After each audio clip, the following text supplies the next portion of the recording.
감독님, 제가 파란불 되면 달려올 테니까 연사 그냥 막 갈겨주세요. 누르고만 있으세요. 알았죠?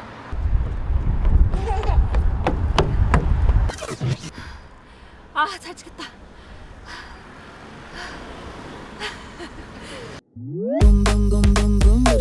서울리안. 안녕하세요, 서울리안입니다. 누군가는 이 2470 표준 줌렌즈를 게르기라고 부르지만 저는 아무래도 영상 촬영을 더 많이 하다 보니까 줌렌즈의 활용도가 훨씬 더 높기 때문에 거의 바디캡 렌즈라고 해도 과언이 아니에요. 그래서 지금 쓰고 있는 2470 GM 렌즈의 플레어 억제력이나 주변부에 생기는 화이트 비넥팅이 약간 아쉬움이 있기도 했고, 또 요새 소니 바디들이 워낙 빠르게 좋아졌잖아요. 그래서 해상력에 대한 아쉬움도 약간 있어서 이 2470 GM2에 대한 저의 기대는 하루가 다르게 높아져만 가고 있었는데요. 제가 한 달 넘게 먼저 사용해본 결론을 말씀드릴게요. 저의 기대가 소니의 압도적인 기술력에 비하면 약소한 수준이었나 봅니다. 궁금한 부분 하나씩 해결해 드릴게요.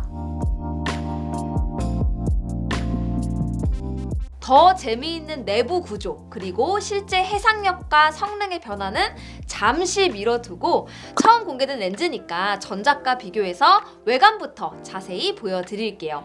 일단 높이부터 상당히 달라진 게 보이죠? 전작이 136mm, GM2가 119.9mm로 거의 줌링 앞부분 한 칸이 줄어들었습니다. 여기에 무게가 더 가관인데요. 886g에서 695g으로 21%나 줄어들었습니다. 들어보면 정말 깜짝 놀랄 수준으로 가벼워요. 무게를 줄이는 데에는 아마도 줄어든 길이보다는 렌즈 몸통의 사이즈 자체가 줄어든 것이 더 큰 영향을 준 것으로 보입니다. 포커스 다이얼 파이가 84mm에서 79mm 정도로 줄었는데요. 이 부분은 두 렌즈 모두 필터 구경이 82mm로 동일한데 필터에서 포커스링으로 내려가는 각을 보면 두 렌즈의 몸통 구경 차이가 어느 정도인지 감이 올 거예요. 가벼워진 무게와 함께 또 한 손에 렌즈를 감싸 쥐었을 때 그 작다는 느낌까지 한 번에 비교가 되다 보니까 마치 APS-C 규격으로 나온 건가 싶은 생각이 들 정도로 체감이 됩니다. 제가 갖고 있는 정말 모든 2470 렌즈들과 비교를 해봐도 압도적인 수준으로 컴팩트한 사이즈에 또 가벼워요. 다만 줌링을 돌릴 때 돌출되는 길이는 오히려 전작보다 미세하게 1mm 정도 더 나오게 됐습니다. 이 부분은 참고해두세요. 기능적인 부분에서 보면 엄청 많아졌다. 이 한마디로 정리가 가능합니다. 일단 렌즈 커스텀 버튼이 기존에는 하나였죠. 그런데 GM2에서는 포트레이트 방향으로 촬영을 할 때도 엄지손가락에 자연스럽게 걸릴 수 있게 90도 방향으로 하나가 더 추가가 됐습니다. 사진에서는 물론이고 영상에서도 요새는 포트레이트 방향으로 촬영할 일이 많아지는데요. 저는 이걸 누르고 있는 동안 초점을 고정하는 용도로 잘 쓰거든요. 원하는 곳에 초점이 맞춰진 순간 누른 채로 유지를 하고 피사체가 앵글에서 나가는 순간 원하는 시점에 포커스 이동을 시작할 수 있도록 하는 거죠. 마치 렉포커스를 의도해서 2인 이상의 촬영을 한 것처럼 보여주는 효과를 자주 써먹고 있습니다.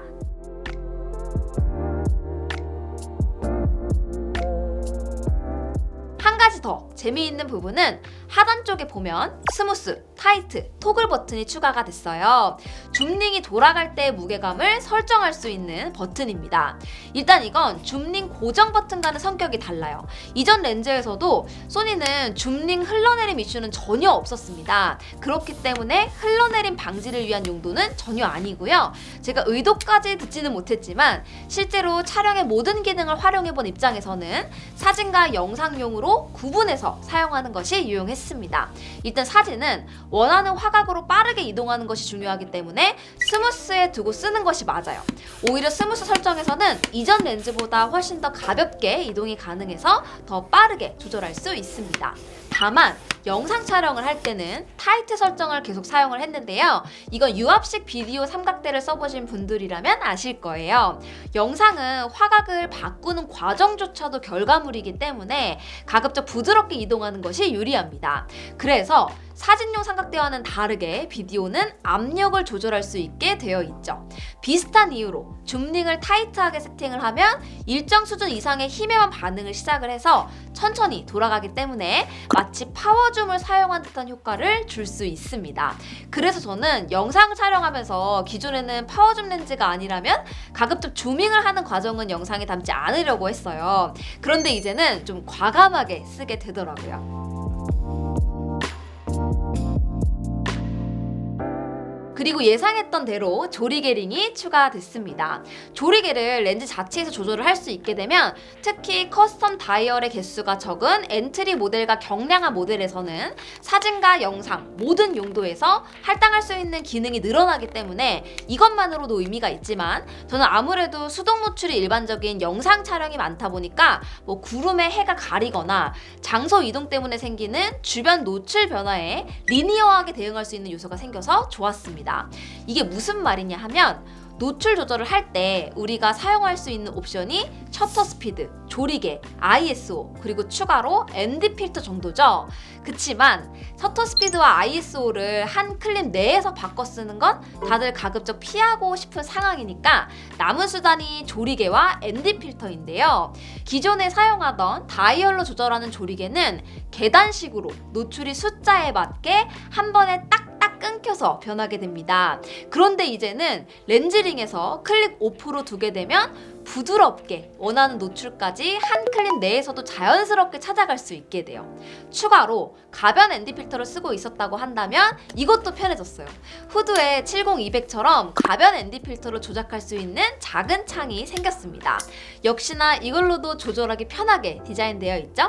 아무래도 영상 촬영 시장에서 소니가 급격하게 성장을 하면서 렌즈들도 영상 편의성에 상당히 많은 비중을 두고 고민한 결과가 그대로 나타나는 것 같아서 아주 반갑습니다. 여러분, 이제 겨우 외관 디자인 변경 좀 봤습니다. 이제 본격적으로 렌즈 내부를 살펴보면서 성능 개선 부분을 집중적으로 보여드릴게요. 일단 내부 렌즈 광학 구조가 어떻게 바뀌었는지부터 간단하게 소개할게요. 전체 렌즈군이 전작 18매 13군에서 GM2는 20매 15군으로 광학 구조의 복잡성과 개수는 더 늘어났습니다. 이미지 해상력에 영향을 미치는 주요 렌즈들을 기준으로 보면 비구면 렌즈는 2장에서 5장으로 크게 늘었고요. 초저분산 렌즈는 2장에서 4장으로 역시나 크게 늘었습니다. 제가 렌즈를 리뷰하면서 개별 광학 렌즈에 대해서 그렇게 자세히 설명한 적은 없는데요. 이번에는 앞서 본 대로 작아진 크기와 줄어든 무게, 그리고 앞으로 보게 될 해상력과 AF 개선이 도대체 뭐가 달라져서 이렇게 되는 건가 궁금할 수밖에 없을 것 같아요. 그래서 영상이 좀 더 길어지더라도 내부 광학 구조까지 설명을 하려고 합니다. 먼저 렌즈 해상력에 결정적인 영향을 미치는 비구면 렌즈에 대해서 알아볼게요. 기본적으로 구면 렌즈의 역할이 들어오는 빛을 굴절시켜서 이미지 센서에 가지런히 보내주는 역할을 합니다. 문제는 이 빛의 굴절률이 일정한 구면으로는 이미지 센서에 완벽하게 정렬을 할 수가 없어요. 이걸 구면 수차라고 부르는데요. 대구경의 망원 렌즈에서 더 심하고 또 최소 초점 거리에서 극대화됩니다. 이러한 문제를 해결하기 위해 비구면 설계를 해서 이미지 센서의 빛을 정렬해 주는 거예요. 이번에 비구면 렌즈가 1개에서 3개로 늘어나면서 확실히 최대 조리개에서 주변부까지 해상력이 비약적으로 증가할 수 있었습니다. 일단 알파1으로 직접 촬영한 해상력 차트를 봐도 손쉽게 개선점을 확인할 수 있었어요. 23mm 중앙부 200% 크롭된 사진을 먼저 보면 전작에서도 중앙부에서는 좋은 모습을 보이지만 여기에서조차도 GM2 경계면이 좀 더 선명한 것을 볼 수 있습니다. 주변부를 보게 되면 격차가 더 분명해지는데요. 이게 지금 알파1 200% 크롭이라 그렇지 사실 전작도 해상력이 절대 떨어지는 렌즈가 아니에요. 그럼에도 불구하고 GM2 주변부와 비교를 해보면 도무지 한 세대만의 변화라고 믿어지지 않을 정도의 차이입니다. 50mm 중앙부는 둘 다 비슷하게 아주 쨍한 모습을 보여주고 있어요. 200% 크롭이라고 믿어지지 않을 만큼 둘 다 경계면이 아주 선명합니다. 반면에 주변부에서는 둘 다 화질 저하가 조금씩 보이죠. 하지만 확실히 GM2는 주변부 해상력 개선이 가장 키포인트가 아닐까 싶을 정도로 전작 대비 좋은 모습을 보여주고 있습니다. 70mm 역시 비슷한 양상으로 둘 다 중앙부에서 뛰어난 해상력을 보여주고 있고요. 그리고 예상한 대로 주변부는 확실히 GM2가 월등히 앞서는 모습을 보여줍니다. 아니, 이 렌즈를 영상에서 다 써먹으려면 4K로는 안 되겠는데요? 알파1을 진짜 지금이라도 한 대 들어야 되나 리뷰를 준비하면서 계속 그 생각을 했습니다. 여기에 추가로 XA 렌즈라고 비구면 렌즈에 익스트림을 붙여서 부르는 렌즈가 있는데요. 일종의 비구면 렌즈의 정밀 버전이라고 생각하시면 됩니다. 비구면 렌즈가 빛의 정렬을 잘해보겠다고 하는 거라면 XA 렌즈는 한 발 더 나아가서 정밀한 표면 처리로 빛의 투과율을 일관성 있게 만들어주는 거예요.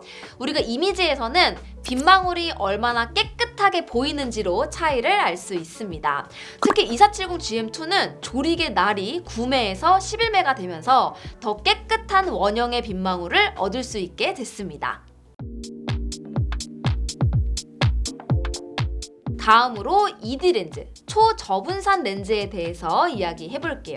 앞에서 구면 렌즈가 렌즈의 광선에 들어오는 곳에 따라서 굴절률이 달라지는 게 문제라고 했었잖아요. 하지만 또 하나의 문제는 하나의 광선이라고 해도 글래스를 통과하는 순간 빛의 파장에 따라 다르게 굴절이 되면서 색수차가 발생하게 됩니다. 쉽게 빛이 프리즘을 통과하면 무지갯빛이 보이잖아요. 그것과 비슷한 거라고 생각하시면 돼요. 색수차가 보랏빛을 내는 것도 색 파장별 굴절률 차이 때문에 보라색이 이미지 센서 앞쪽에 맺히기 때문입니다. 이걸 줄여주기 위해서 ED 렌즈를 사용을 해서 파장별 굴절률을 최소화시킴으로써 가급적 하나의 광선이 이미지 센서에 퍼지지 않고 도달할 수 있게 해주는 거예요. 전작보다 ED 렌즈와 슈퍼 ED 렌즈가 각각 하나씩 늘어난 2개씩 내장이 되어 있어서 확실히 색수차의 강한 모습을 보여줍니다. 전작의 경우도 색수차가 그렇게 심한 편은 아니었어요. 제가 일부러 색수차가 잘 보이게 찍어보려고 녹색을 역광에서 촬영을 해봤는데요. 200% 크롭된 이미지에서 전작에서도 잘 제어되고 있는 모습을 보여주고 있습니다. 그런데 GM2는 와, 여기서 더 좋아졌어요. 컬러도 문제지만 결국 색수차는 선명도에도 영향을 미치기 때문에 전반적인 렌즈의 해상력 개선에 도움을 주고 있어요. 제가 전작에서 사용을 하면서 좀 아쉬웠던 부분이 플레어가 심하다는 거였어요. 요새 분위기 있는 영상 촬영을 위해서 뭐 이런 현상을 싫어하지 않는 분도 있지만 이게 어디까지나 후반에서 원하는 효과를 위해 넣는 게 바람직하지 원본에 이미 플레어가 묻어나오는 게 좋은 것은 아니죠. 더욱이 저는 가급적 깨끗하게 실제 눈으로 보는 듯한 그런 제품 이미지를 촬영을 해야 하기 때문에 방해가 되는 요소기도 하고요. 이 부분은 나노 AR 코팅 2가 적용이 되면서 개선된 부분들을 손쉽게 확인할 수 있었습니다. 기존 나노 AR 코팅이 렌즈 바깥쪽에서 반사를 억제해서 고스팅과 플레어 현상을 줄이려고 했다면 나노 AR 코팅 2에서는 렌즈 내부 반사를 억제할 수 있도록 후면 쪽에 코팅이 들어가게 됩니다. 해상력 개선을 위해 렌즈 광학부는 많아지고 복잡해지면서 통과해야 되는 렌즈가 늘어나는데 내부 반사를 억제함으로써 비약적인 플레어 개선이 가능했습니다. 마지막으로 포커스 시스템에 대한 이야기를 안 할 수가 없죠. 포커싱 시스템 자체가 완전히 바뀌었다고 해도 좋을 정도인데요. 모터가 DD-SSM에서 X 리니어 모터로 완전히 바뀌게 되었고 플로팅 포커스 메커니즘이 적용됐습니다. 일단 X 리니어 모터를 넣게 돼서 얻는 이점은 객관적으로 기존 모터 대비 힘이 좋고 빠르다는 점입니다. 그런데 이걸 그냥 빠르게만 활용하는 것이 아니라 넘치는 힘을 이용해서 플로팅 포커스 시스템을 가능하게 했다는 점이 결국 AF 성능을 비약적으로 개선했습니다. 기존에는 단일 렌즈를 이동을 했다면 플로팅 포커스 시스템은 모터가 렌즈의 그룹을 하나로 묶어서 통째로 이동하는 것이 가능해집니다. 이너 포커싱 시스템이기 때문에 우리 눈에 렌즈군 자체가 이동하는 모습이 보이지는 않지만 포커스를 맞추기 위해서 렌즈 전체가 이동하는 효과를 볼 수 있게 되는 거죠. 이 경우에 최소 초점 거리를 줄일 수가 있고 초점 거리가 가까워지면서 점점 심해지는 구면 수차를 구조적으로 발생하지 않게 만들 수 있습니다. 실제로 최소 초점 거리가 23mm에서는 21cm, 70mm에서는 30cm로 기존 38cm 대비 엄청나게 줄어들었어요. 최대 배율도 0.24배에서 이제 0.32배까지 확대해서 촬영할 수 있게 됐습니다. 여기에 제가 실제로 사용하면서 가장 크게 체감하는 AF 개선점은 주밍하는 도중의 AF 정확도였는데요. 렌즈의 화각을 변경하지 않은 상태에서의 AF는 전작과 GM2 모두 반복적인 테스트에서도 한 컷도 놓치지 않고 잘 잡아주는 모습을 보여줬습니다. 그런데 영상 촬영을 하는 도중에는 줌 렌즈를 사용하면서 중간에 화각을 원하는 대로 바꾸는 게 아주 흔한 일이죠. 제가 많이 사용하는 컷들 중에서 피사체가 카메라로 서서히 다가오면 자연스럽게 줌아웃 하면서 계속 피사체를 팔로우하는 컷이 있습니다. 이때 주밍을 하는 도중에도 계속 피사체의 초점을 유지를 해줘야 되는데 의외로 이게 전작뿐만 아니라 경쟁사 포함해서 어떤 렌즈에도 기대하기 힘든 기준이에요. 이번에 이 부분을 대놓고 확인을 해보려고 알파1 최대 연사로 달려오면서 반복 테스트를 해봤는데요. 전작인 2470GM 렌즈는 주밍을 시작하는 단계에서 4컷에서 6컷 정도가 포커스가 무한대로 빠졌다가 다시 피사체를 추적하는 모습을 보여줍니다. 혹시나 싶어서 기회 될 때마다 제가 테스트를 해봤는데요. 동일하게 주밍을 시작하는 단계에서 포커스가 무한대로 빠지고 다시 피사체를 찾아오는 과정이 반드시 있었어요. 반면에 GM2는 정말 놀라울 정도로 주밍 속도를 더 높여서 신나게 돌려봤는데도 한 번도 피사체를 놓치지 않고 계속 유지하고 있었습니다. 플로팅 포커스 시스템의 장점이 렌즈의 화각 변경과 초점거리 변경의 구조적인 동작을 좀 가급적 독립적으로 만들어주는 데 있다고 제가 들었는데요. 전작과 비교를 해보니까 실제 촬영에서도 큰 차이를 만들 수 있을 정도로 체감 효과가 뚜렷한 부분입니다. 이번 리뷰는 영상 길이로 보면 평소보다 엄청나게 길어서 촬영도 편집도 힘들었다고 말할 수 있지만 제가 내용을 기획하고 후기를 정리해 나가는 데는 오히려 쉬운 느낌이었어요. 그 이유가 뭘까 생각을 해보니까 저는 지금 이 렌즈 리뷰어이기 이전에 촬영하는 사람이잖아요. 뭐 잘하는 걸 떠나서 촬영을 하는 시간으로만 따지면 누구한테도 뒤지지 않을 정도로 자신 있거든요. 그러다 보니까 저한테 이 2470이라는 렌즈는 매일매일 반복해서 만지고 그만큼 익숙해지고 이제는 촬영하면서 이건 초점을 놓칠 거다, 잡을 거다 예상까지 될 정도로 눈과 손에 익게 되더라고요. 그래서 이번 리뷰가 저한테는 정말 쉬웠나 봐요. 그냥 제가 가장 많이 사용하는 카메라에 2470GM을 떼버리고 2470GM2를 물려서 촬영을 나가는 순간 손에 느껴지는 크기와 무게부터 뭐 촬영 중에는 개선된 편의성이 체감이 되고 이미지를 열어봤을 때는 달라진 결과물까지 확인하게 되면서 이건 할 말이 많아서 문제지 좋은 점을 찾으려는 노력은 할 필요도 없었습니다. 지금까지 저에게는 정말 가장 많이 사용하는 2470GM 렌즈가 아무래도 모든 렌즈를 평가하는 기준이 될 수밖에 없었는데요. 올해부터는 어쩔 수 없이 렌즈 리뷰에 더 박해질 수밖에 없을 것 같습니다. 그만큼 사진과 영상 모든 부분에 있어서 제가 갖고 있는 기준과 기대를 높여줬다고 아주 자신 있게 평가할 수 있었어요. 앞으로 더 많은 시간 동안 이 렌즈로 촬영을 계속 할 테니까요. 궁금한 점 있으면 여기에 남겨주세요. 제가 정리가 되면 한 번 더 소개하도록 하겠습니다. 그러면 저는 다음 영상에서 또 인사드릴게요. 안녕히 계세요. 끝! 갖고 있는 2470 렌즈들 이거 GM1 포함해서 빨리 다 팔아야겠어요. 2개 사야겠다 이거. 빨리 팔아야지. 여기까지 보신 분들 많이 계신가요? 엄마 아빠 보고 있는 거 맞지? 고마워요.